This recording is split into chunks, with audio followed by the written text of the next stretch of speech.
this opportunity to be their teacher and to be a part of this. I can't thank you enough. And it's just been wonderful to see their progress this year and to have all of your support. So thank you so much. Thank you.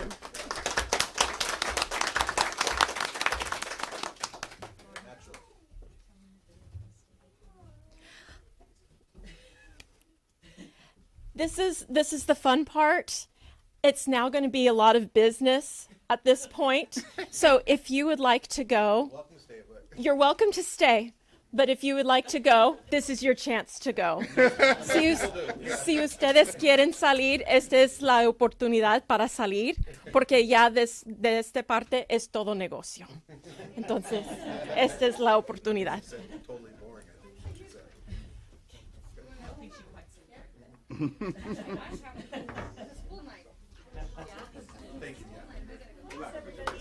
Thank you very much for coming. Thank you. Bye-bye. Congratulations, guys. Good job. There's the best part of that right there.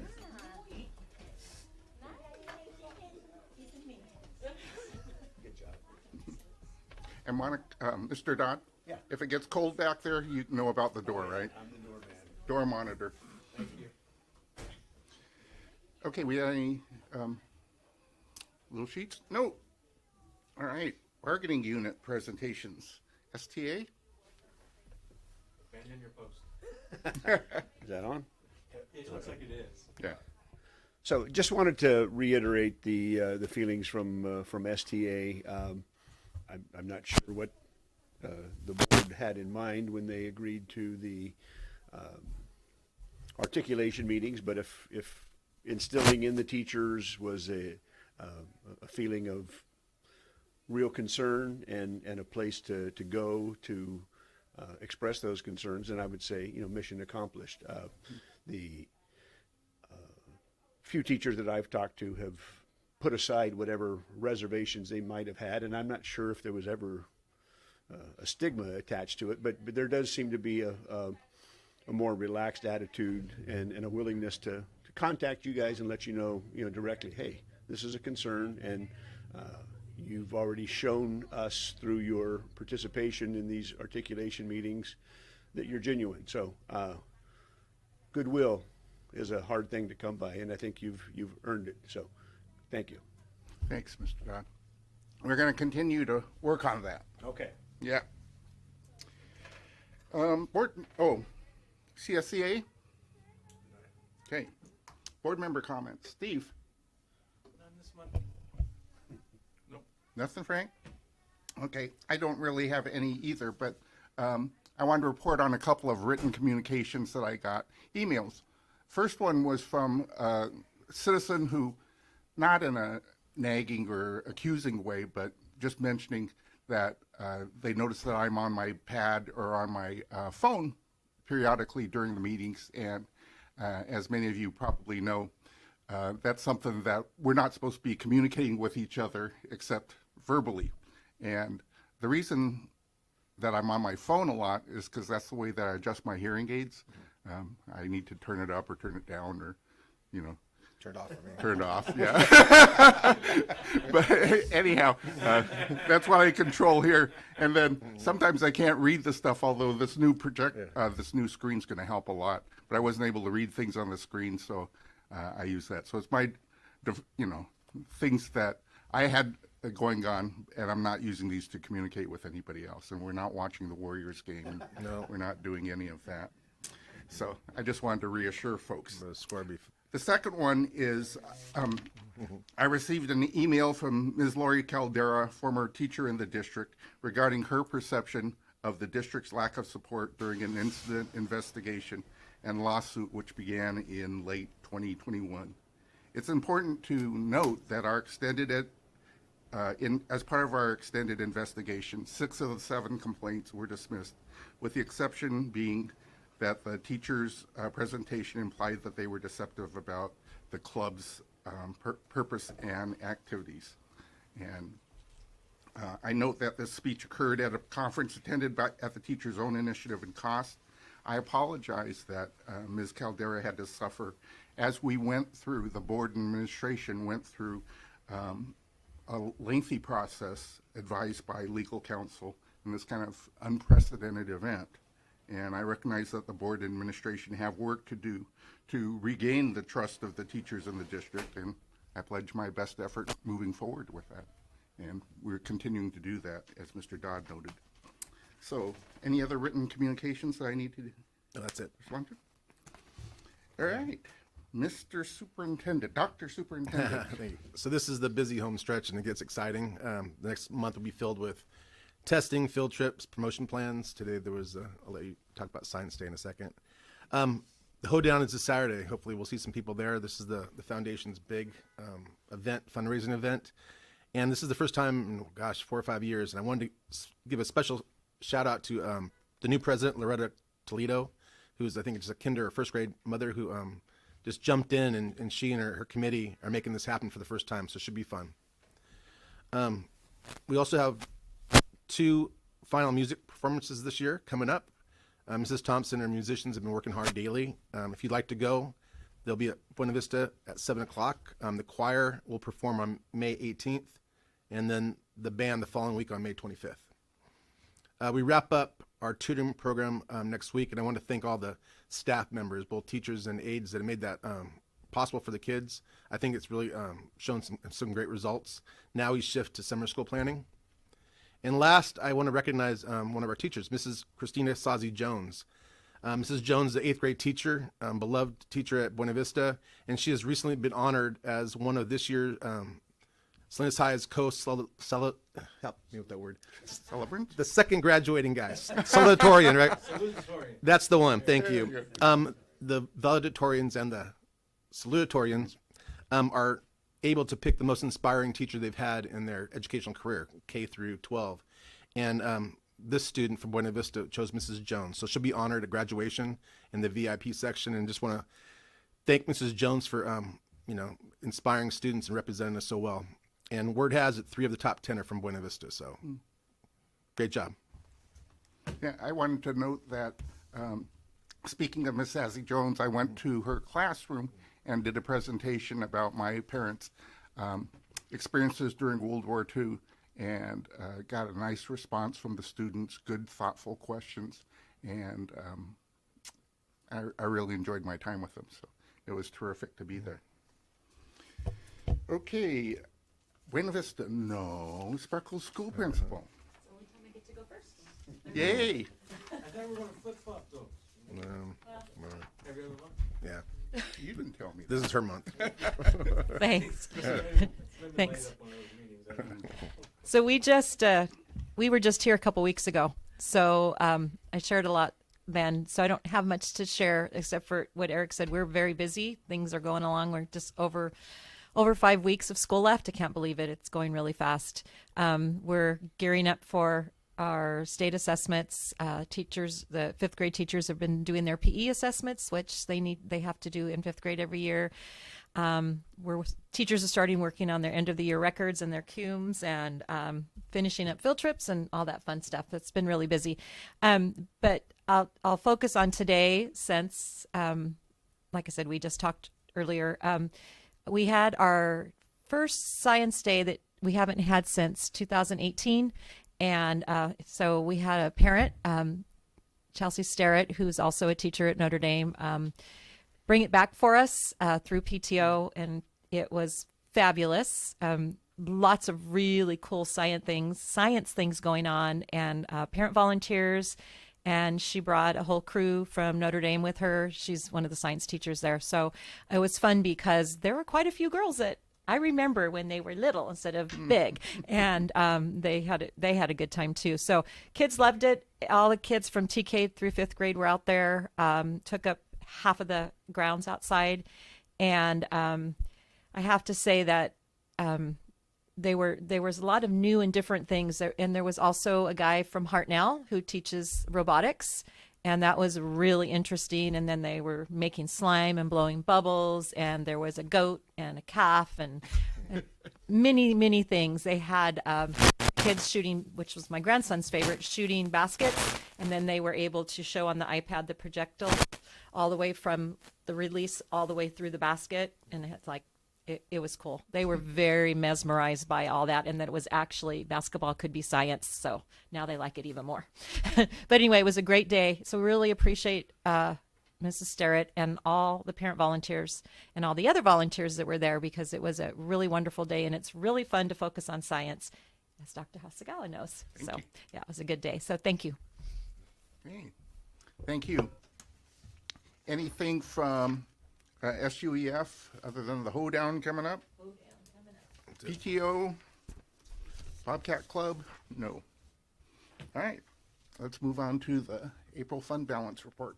All right, so this is transactions through 4/30/2023. We've got 2 more months left of the year, and we ended this month in the general fund with a surplus of $1 million. So that's very good news. It'll get us ready to set up for the year-end close. We've got all of our final expenditures encumbered, so we should be close to hitting our target adopted budget, which actually is a deficit, but a minor $62,000. Any specific questions, reach out. We can go over it in detail. Nope.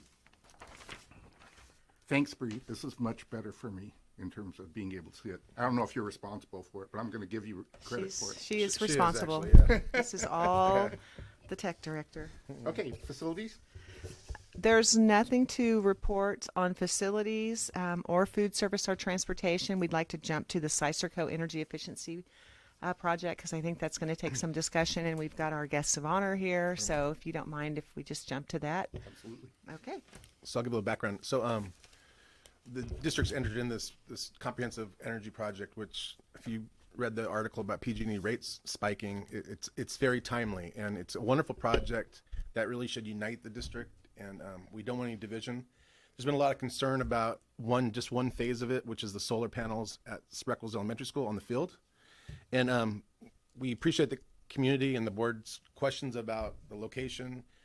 You guys have been awesome and so responsive, Chad and Gabe, as far as I've been emailing the questions, they get me back. But we thought instead of doing it, question by question, we bring them here tonight. And based on your questions to me, I asked them, is there a next best location?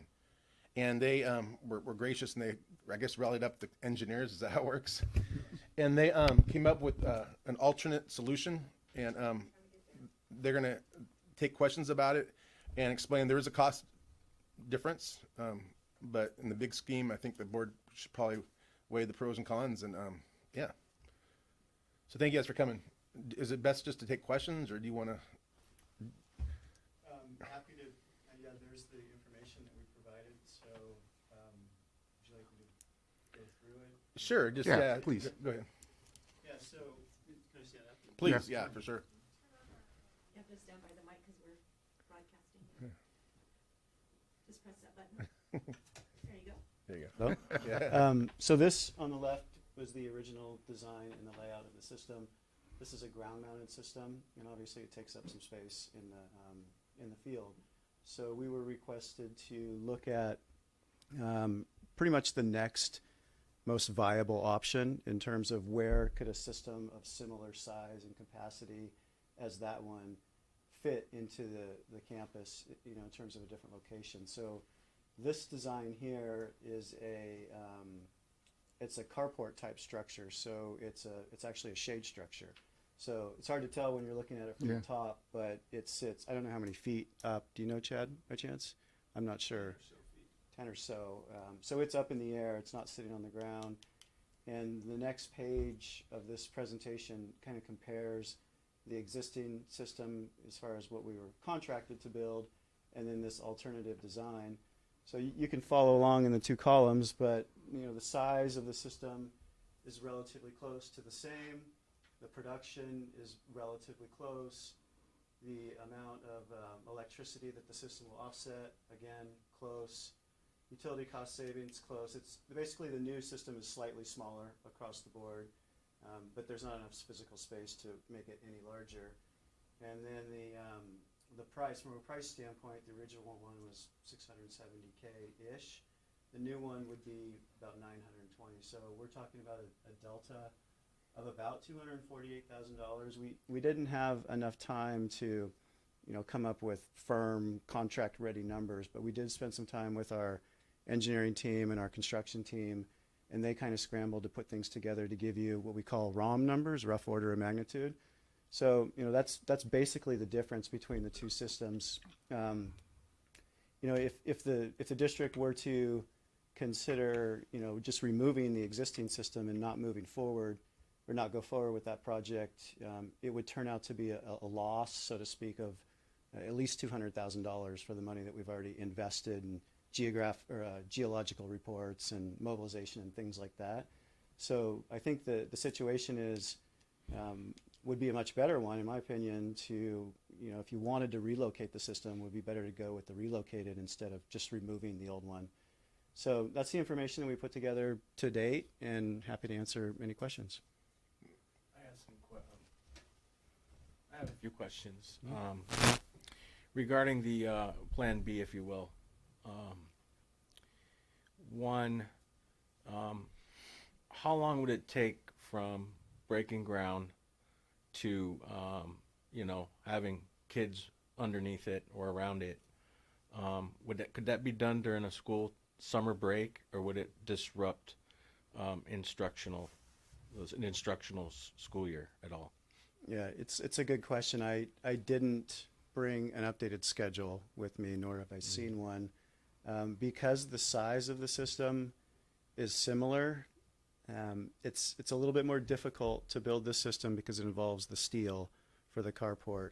So from a starting point to completion, the main reason for the delay is getting the material, getting the steel, getting the panels, things like that. But the actual construction phase where they're putting up the steel and mounting the panels is actually one of the shorter periods of the whole thing. I don't know how many months it would take, but I would imagine that the construction schedule that we put together for this project would be very similar to build that project. And I'm not sure if you, Veronica, or Eric have seen the construction schedule from our project manager, but I would imagine it would be pretty comparable. We've been, if I may, we have schedules for all the different components because, as we know, it's not just a solar project, but this particular piece has a DSA component if we go into a carport, which will change things, correct? Yes, the DSA is one of those moving targets. That we don't control. Slow-moving target. Slow-moving target, and I'm not sure if everyone's aware, but recently in the solar market there was a major change from what's called net energy metering, and it shifted from NEM 2 to NEM 3. Fortunately, your district got ahead of that, and we got the district's locked into the more favorable metering structure for the next 20 years. So that is a good thing, especially considering the rate increases that we're getting ready to deal with. But anytime DSA comes into play, they do get overwhelmed, and we're at a period of time right now where over the next 3 years, because every system that got approved under that NEM 2 status, they have 3 years to build the new system to maintain that. So over the next 3 years, there's going to be a tremendous amount of solar being built, and a lot of that is school districts. So it's going to have to go through DSA. So that could delay the time that we get on site, but once we actually go on site, the process should be as quick as the other one, I mean, except for the steel part. But they also have these DSA pre-checks where they've already kind of like pre-approved different structures to try to speed that process up. Okay. And my next question, I guess, is for staff is, where would we find that if we decided to go with Plan B? Where would we get that $250,000 from? I assume so. Please hit staff. Well, your staff? I am staff. All right. I'm Veronica Flournoy, CDO. So, Yeah, I think I asked the right person. okay. My suggestion would be to take it from the reserve. And as much as that pains me because I am a reserve, I hoard the reserve. It's my security blanket. But I would not redo the financing. I would not get Webster Bank involved. I would not try to push it out over the 16 years. I just think that the cost would be even more than that, because even the 248 is your rough number, and it's going to swing 10% maybe. I mean, contingency, who knows? You answered my next two questions already. Thank you. Okay. I don't know how the contract, I don't know if we could treat it as a change order, if we need to get attorneys involved, because there's soft costs. From our perspective, from a contractual standpoint, it would be treated as a change order, so that Yeah. would be actually pretty clean and easy from a Okay. contractual standpoint. Okay. You know, where the funding or financing comes from. If you were to consider, you know, taking another draw against the tax-exempt lease purchase that funded the project in the first place, that would be a question for those folks to see, you know, what the new cash flow look like and what that process looks like. I'm not privy to that. But from our standpoint, it would be a change order to the project. Yeah, I would recommend treating it as a change order, because, you know, we did finance the 2.7. So, and that was just a little over 4%, and interest rates have only gone up. I don't know how we'd even open it up, and if they would. And as soon as we do, there's soft costs with those folks, right? Yeah. So anyway, the question was, where do we get it? And I suggest the reserve. Yeah. And that pains me, but if this is how we get, as Eric started this conversation, this project to a place that we're celebrating what we're doing, so be it. then so be it. Okay. And wrapping up, my for someone else on staff, odds are this may, depending on how this shakes out, Plan B, if that's the way we go, odds are it's not going to fit into a whole summer break clean, I'm guessing. So how disruptive, granted it's a one-time event over a period of weeks or so, how disruptive would that be to the program? I've been out there with kids plenty of times now, and you and Eric, and so what do you think about that? It would be very disruptive Until it's done. until it's done. You know, I don't know where the kids would eat, because that's where they eat. Yeah. And if we moved lunch tables and such, it's doable. I'm one of those, it's doable people. I mean, I'm already thinking, could we put the lunch tables over by the field? Could we, you know, it's doable. You prefer the location, correct? Since you asked, You prefer Plan B? I very Oh, much prefer okay. it. I wasn't expecting that. Yeah. Okay. So I think it's much better for our kids and where they play, and I like the idea of that area covered even more. And I think it'll be safer for the kiddos. So you see it as a long-term asset to the campus footprint, then as it weighs against the minor, I don't want to say minor, the temporary disruption for a period of weeks or so. Yeah. Okay. I mean, it will definitely be hard, and it will definitely be a big disruption. But I'm thinking about those classrooms understand nearby. people. I don't know how much noise there'll be either, you know. yeah. So I mean, I know anything the district has done on my campus as far as construction, everybody's always been very careful about taking care of the kiddos and having the least bit of disruption. Veronica's really worked hard on that. We just did the bathrooms. Yeah. And I was really stressed, and I really only think I had really 3 or 4 real stress days. Yeah. Where they were jackhammering or all that Okay. things. And I just So- developed another question in my head. Do we have enough facility space where we can take the closest classrooms to the project while the hammering's going on and all that, to have them temporarily move somewhere else no, there's nowhere else to go, eh? Okay. Well, one thing's for sure, given the news today with PG&E that came into my phone before lunch this morning, I'd rather put the money towards the light bill into programming kids than PG&E. No offense, PG&E. Okay, be offended. So, but that being said, I'm warming up to Plan B. I recognize DSA could be another 6 months before we even, get a green light on it. Probably. Are they still backed up about 6 months, or is that shortened up a little bit? Or do you even know? I don't know. Okay. During COVID, it was awful, but I think it might be a little faster now. But still, it's not fast. Okay. Actually, since COVID, again, if you don't mind real quick, No. because they were doing so much remote, they learned that they could do some things remote. Okay. And so some of the things that were having to be done in person, All right. they've made some adjustments there, but I've asked all my questions. Thank you, everybody. Okay, Frank, your turn. In your initial presentation tonight, you said removing the old system would cost the district about $200,000. There's not an actual system in place that we're removing. Your reference to removing the system would be scrapping the original plan? Is that No, just removing the project from the scope of work.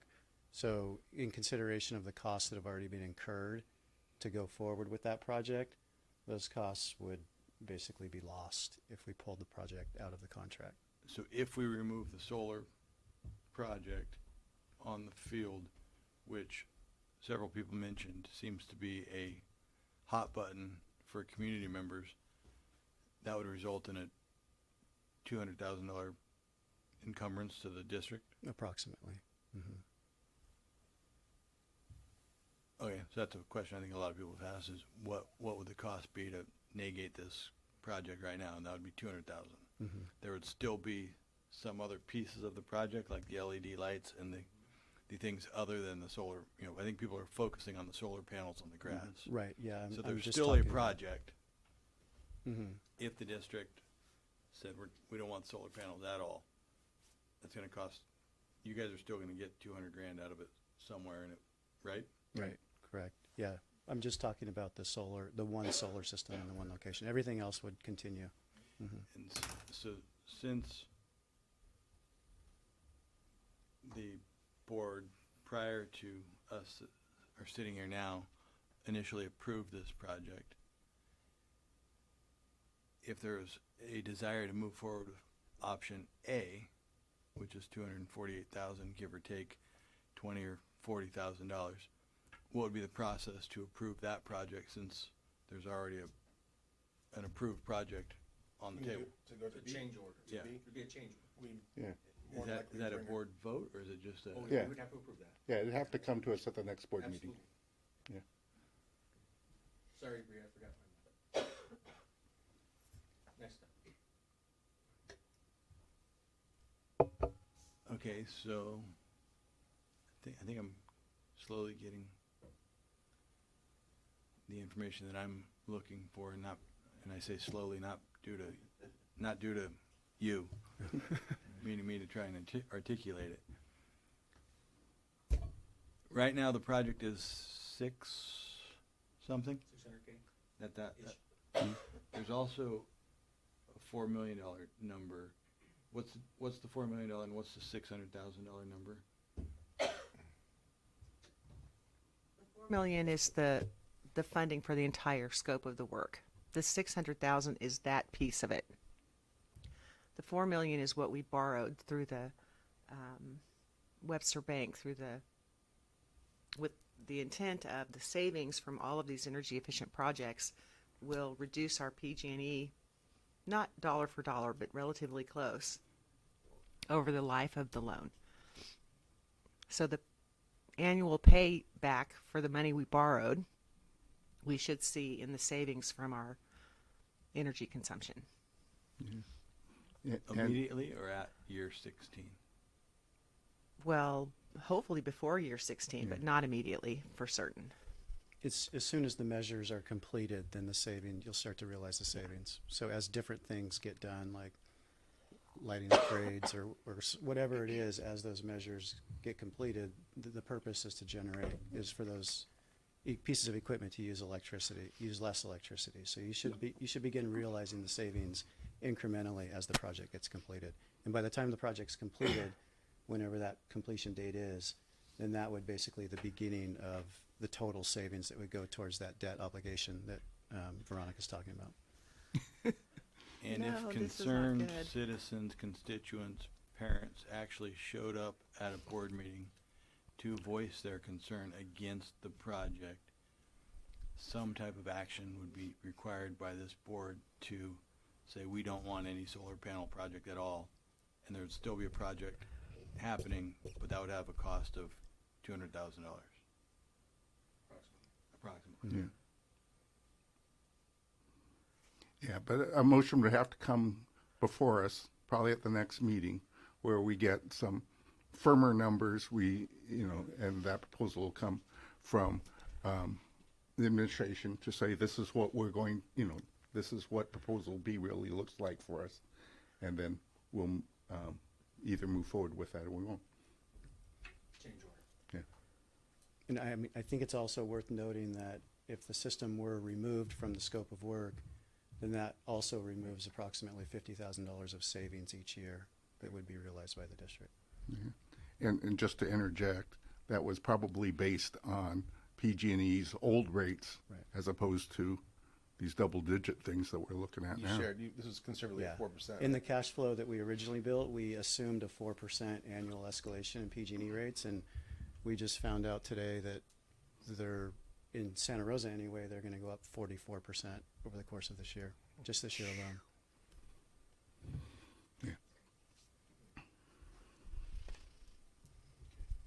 Any other questions? Yeah. If we wanted to entertain a change order, could we, at the end of the meeting, add that as a future agenda item for the next meeting, or as soon Yeah, as we can get it? actually do that at this point if we agree that that's what we want to do. Well, we need it as a package presented to us. Right. Yeah. So if you direct us to bring back a change order in June, that's what we could do. You could meet that timeline. Yes, yeah. Okay. Is that the direction? Is this just for board member discussion? Or? Thank you, Brianna. Yeah. Sorry. Frank, I'm good. clear enough to move forward? Okay.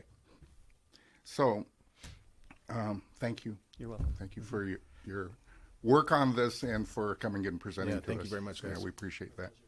I would direct the administration to come back with a change order option Good for us timing, to huh? consider at the next board meeting. Got it. Thank you. Yes, thanks so much. You're welcome Thanks to stay, for driving but out. yeah. We'll talk soon. Okay. Take care. We'll be in touch. Thank you. We, yes, we're having a software update moment, It's but, okay, Bree will figure it out. okay. Class configurations? Well, I have a paper version of it. I can read to you. As of the 2nd of May, Tuesday, we are now at 891. So since we last presented to you at the special meeting, we've grown 5 students, and from Three Tuesday today. today, another 3. So we're a total of 8. So we're close to 894. It's still significantly lower than our seabeds last year when we came in at 921. We have about 40-ish interdistricts pending that we're still continuing to review as they come through. So we'll just keep watching this. But at this point, between the management team, we are definitely honing in on the staffing needs. And we were fortunate because of either natural attrition or resignations, retirements. We're certainly not facing layoffs if there is any kind of need to reduce staff on the certificated side. So that's very fortunate. You know, when you said we're growing 5, my brain went to cloning, and I thought, what is she doing over there at the elementary school? Gardening little children. Well, it's Yeah. Science Day, right? Report on school district absences. So this is a handout, and what we'll do after, we'll email these out to y'all because I know that you wanted to see this. But the trend is steady, where we're seeing an increase in illnesses and a decrease in what we were coding as COVID. So I think that's normal. It's almost exactly 16.82 to 16.63. So almost exactly that people aren't being absent because they have COVID, but they're absent because there's illness. And on the Spreckels site, this is the first year we've had this code, but we're doing like the COVID quarantine. All right, here we come. We're coming back. But we'll bring you a June report, which will be almost the entire year, short of a few days. And then the attendance report. I guess that's got to reflect. This is period 2. It's the final assumption that we'll use on the calculator to project our base revenue under the local control funding formula. And this pops open. We came in at, was it 94% Which is attendance better than we rate? expected, right? It was better than we expected, and in fact, maybe we'll come back to this as we get through some other discussions, because I do want to show you it's the first year in 10 years, something like that our P2 attendance rate was actually better than our P1, which I think speaks to the fact that we had those severe, lots of colds and flus in November and December, because usually attendance does not improve in the springtime. You get your best attendance early in the fall, and then it starts to decline, but this time it was different. So let's see if I can get in here. Come back. Bree, it's still cool. Easier to read. Oh,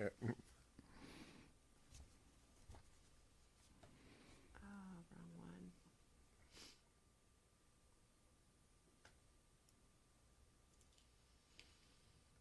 Where did it go?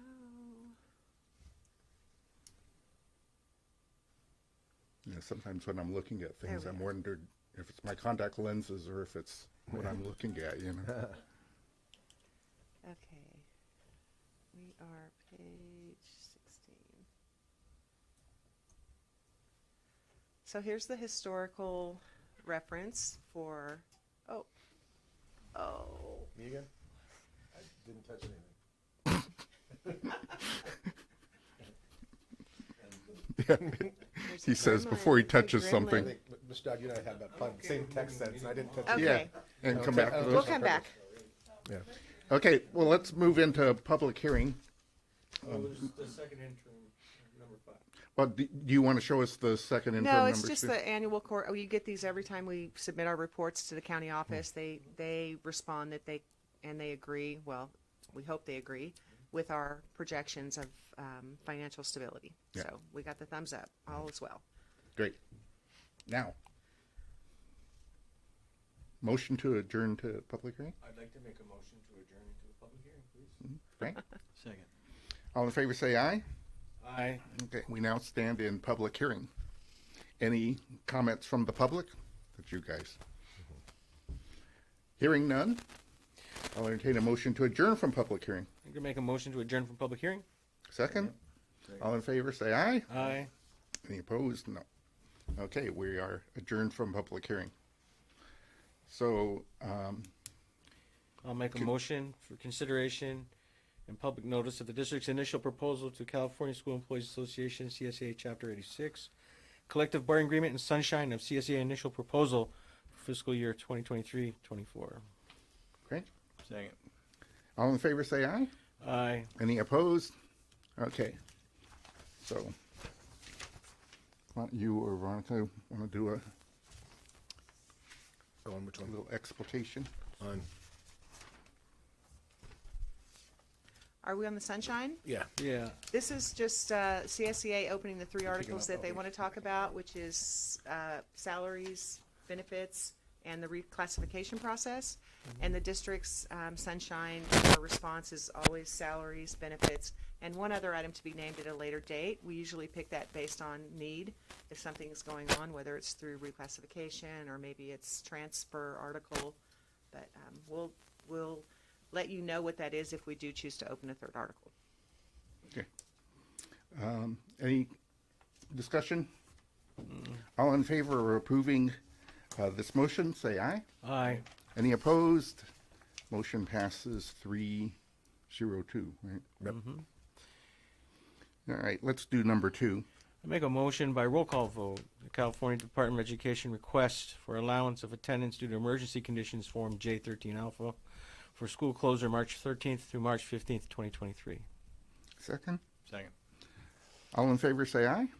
Roll call vote. Oh, wait, roll call vote. But first, we got to get a little Yeah, explication. just quickly, this was the closure for the March floods, that projected floods. So 3 days, we'll be submitting this. We've already submitted our other one that was 7 days with the hope that it gets blessed and we This is the won't one have we to. need signatures, wet signatures from everybody. We do need signatures from y'all before you head out, so Monica's standing by. Okay. Okay, Yes. look, we're on the top line of this. Ready to vote? Frank? Aye. I'm an aye. Steve? Aye. So the motion passes 3-0-2. and we'll give you wet signatures. Did you want to come back and talk about attendance? I do. Just if you don't mind, just let me show this really quickly. So if you look at this, this is my historical graph of our ADA and attendance over the years. And typically this column, which says P1 versus C beds, where my little hand is, there it's almost always higher than P2. And in fact, in every one of these years it was, except this year. It's the first year we were at 94.09%. So that was fantastic. It means that kids, even if we were having a hard time getting them to school in the fall, we didn't give up. We kept getting them here, and the attendance rate actually improved. I mean, in that 93.31, that you can see from the 10-year look back, that's the lowest it's ever been. I mean, at one point we were 97.2. I mean, that's just really good attendance. Yep. So we want to get back up into the 96s. Mid 95 and a half, but thank you for that. We can move on Thank to you for showing. And- That's good and data. Frank, Thank just you. FYI, in other districts, getting up to 90 is pretty good. So Yeah. this is great. Thank you. All right. Class links, one-click single sign-on solution presentation. Oh, there she comes. Yeah.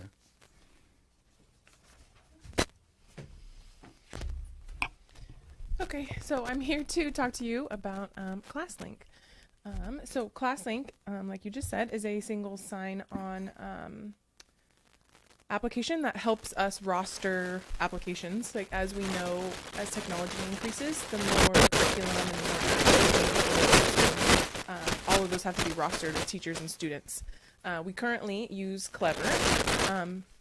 Historically, lots of districts have used Clever because it's free. And the reason why Clever has been able to be free is because vendors pay Clever in order for more people to use the service. That's going to be changing this year, and Clever's no longer going to be free. I think that's mostly due to competitors like ClassLink and other single sign-on applications. So ClassLink is single sign-on. It'll allow us to roster our students and our teachers with their curriculum so that our students and our staff can easily access them. One thing that stands out between ClassLink and Clever is their OneSync and their roster. Clever commingles its data between districts, so it's all kind of in one place. ClassLink, you have a dedicated OneSync server and a roster server, so your school's data is separate than every other school's data. Which is one thing that they pride themselves in, is their security and verification of apps. They also have an analytics where we can see usage of different curriculum, which is something we've been looking at this year when we've been doing our budget, right? How much is this being used? Should we keep paying for this or that? So that'll help with that versus having to go to every single vendor that we use. And similar to Clever, it has a parent portal where parents can log in and see, what students are doing on there. No, it's fine. This is just some information from ClassLink about their users. They've been serving education for 25 years, 18 million plus users, right? All of their talking points. The next one shows just some of the districts in California this is 2022 that use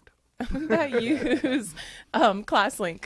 So some of the things that I just wanted to point out is the security and privacy. Like I was saying, Clever commingles all of its student data, and you're not really able to choose what you want to share with an app. Like, they are just taking whatever that app wants, right? So it could be names, demographics, like whatever it is that is syncing over. So in ClassLink, you can pick and choose what you want to share with what apps, what you want to allow that vendor to have access to when it comes to your student and staff data. You're okay. They are, FERPA, COPA, all the things compliance.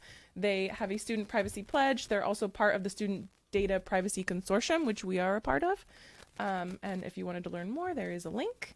They are also audited internally and externally. Another thing we've been talking about this year is an application vetting process.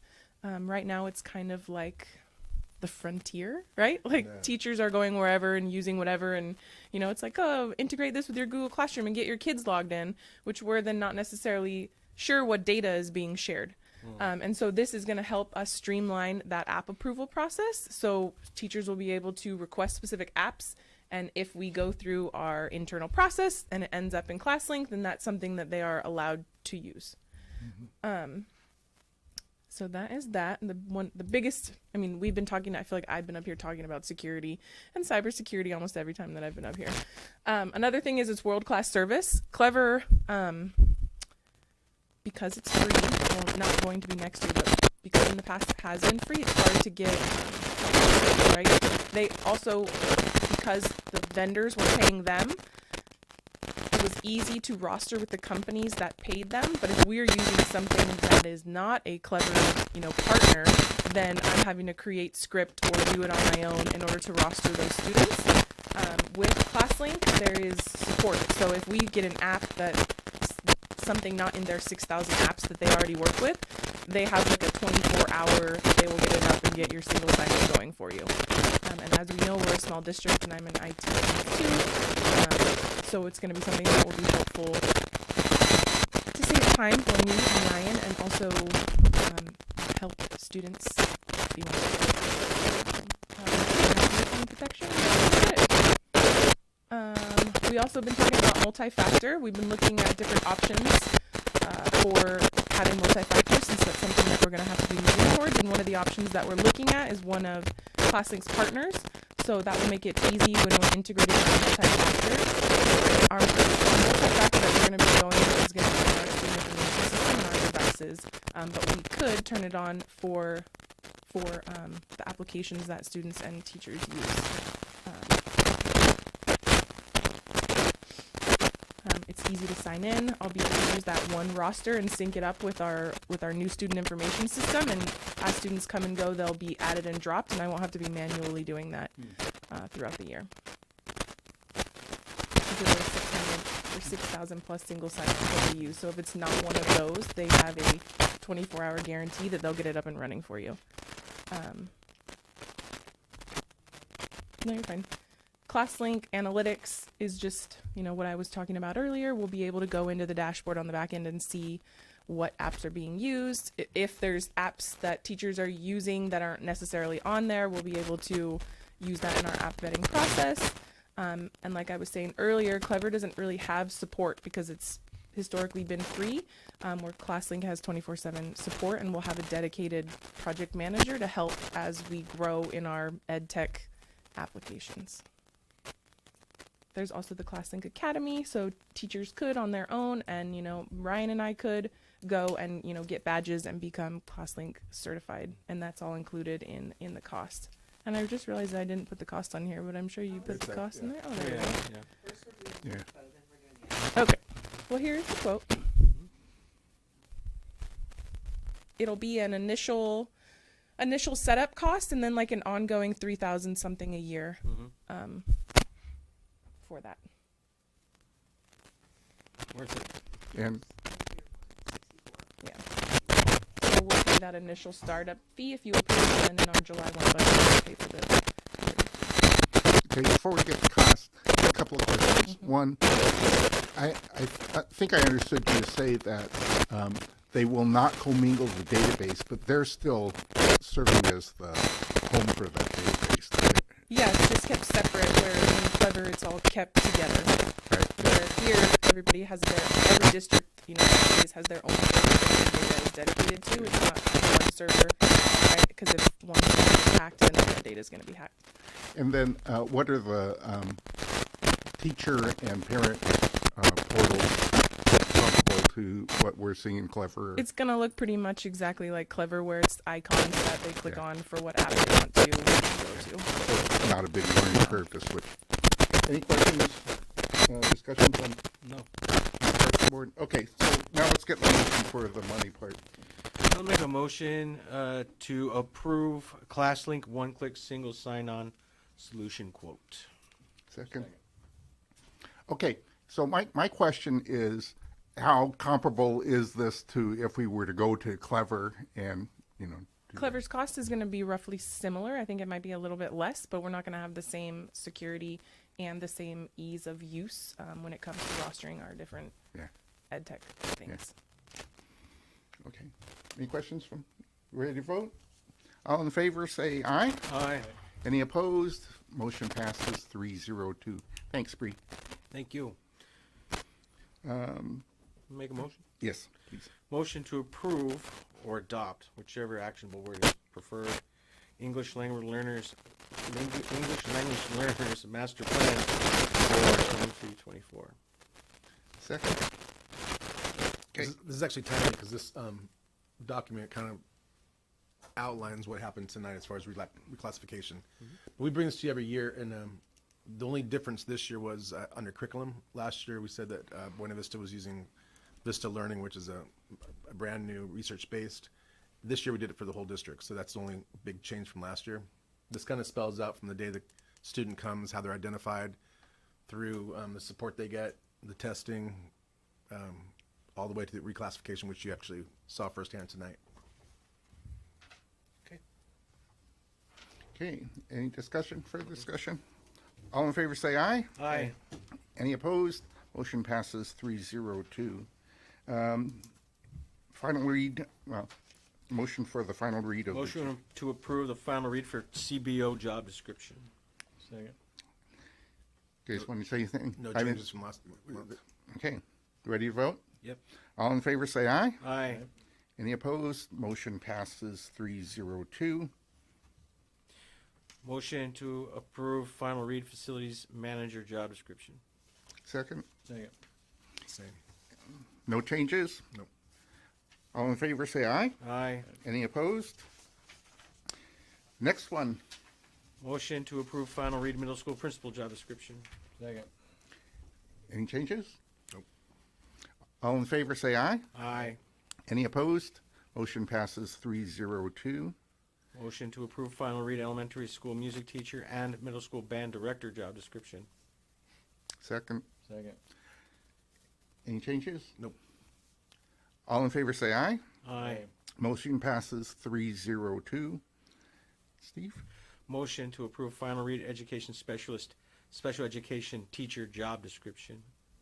Second. Any changes? Nope. All in favor say aye. Aye. Any opposed? Motion passes 302. We got a nice rhythm going. Yep. Move to approve. Oh, what am I supposed to do now? Job description. I think second? Yes. All right. Any changes? We have a new board policy on school First read. counselor. Oh, yeah. Yeah, we just want to make sure that the policy and the job description align, so we aligned it. Okay. Okay. Any questions? No. Discussion? No. All right. All in favor say aye. Aye. Any opposed? Motion passes 302. Okay. I have no idea which one of you is going to make. Yeah, me neither. We'll figure it out. Move to approve first read board regulations. Just make sure there's no committees updates. Real first, quickly, Up Okay. above there. But are there any Do you have any committee committees updates? real quickly, on Tuesday, our equity committee met for the third and last time of this year. And I want to thank the equity committee. What we did, we looked at what's called a problem of practice, which is you look at the data. We had people from the MCOE come in, showed us all kinds of data from test scores to absenteeism. And then we picked an area that we thought we could work on. And so we picked chronic absenteeism. And it wasn't my choice, even though that's kind of what I did. Yeah. For students with disabilities, English learners, and socially economically disadvantaged, the idea is we're going to concentrate on trying to improve those rates in the right direction. So that would be the next step. It was a very good time. We're going to follow up with more training and then some interviews, and in the fall pick up where we left off. Our professional development committee meets on Monday. We're reconvening this after a few years. I want to thank Bree. Her dissertations in professional development. What a gift. You did. Well, I found out today, so she's great as far as taking the lead and helping with that. And the idea is to get teacher buy-in. Topics that we're looking for help at, different types of delivery. And we're excited. So it's a couple of Teresa, you're on it. We have principals, Bree, me, and a few teachers. And the idea is to kind of make our professional development a little bit more meaningful and strategic and accountable. Yeah, thank you. Strategic. That was my dissertation, wasn't it? Digestible chunks. Yes. So is the dissertation completed? Are you Dr. Yeah. Dr. Bree Oh, properly? Dr. Gann. Okay. Yeah, I'll put that in my notes. Did you defend your dissertation in September? Yeah. Okay, anything else on committee reports? No. Thank you, Steve, for, Frank, say what you said again. Move to approve first read board regulation 6142, courses of study. Second. Again, this is just an update. We took out 2 that we don't teach in 7th and 8th grade, which is like different types of arts that we don't have. Right. So this just kind of spells out what's taught when. Okay. Any discussion? All in favor say aye. Aye. Any opposed? Motion passes 3-0-2. You're on a roll, Frank. Take us home. I'm going to step back. Motion to approve second review September 2022 policies per guide sheet. Second? Second. And this is just, we break it up. I think we sent you your homework. Mm-hmm. Okay. All in favor say aye. Aye. Any opposed? Motion passes 3-0-2. See? Motion to adopt first read December 2022 Part 2 policies per guide sheet. And second. And this is just the next set that you're sending us? Yep. Yeah. Okay, so, all in favor say aye. Aye. Any opposed? Motion passes 3-0-2. Okay, now we have the consent items. Anybody want to bring anything out of the consent items? Motion to approve consent agenda. Second. All in favor say aye. Aye. Motion passes 3-0-2. Yeah, they crossed you up. They changed. Future agenda items, we're going to bring forward that.